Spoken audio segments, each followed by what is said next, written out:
प्रयागराजमध्ये महाकुंभ झाला.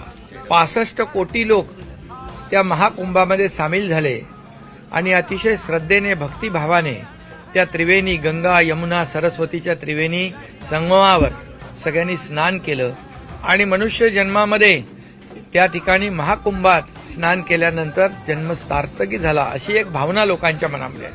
आणि ती भावना मनात ठेवूनच मी गेलो आणि त्या ठिकाणी मला देखील एक वेगळी अनुभूती मिळाली, एक समाधान मिळालं, एक आनंदही मिळाला. आता ज्यांना त्या प्रयागराज आणि महाकुंभचं काही देणं घेणं नाही त्यांच्याबद्दल मी काय बोलणार.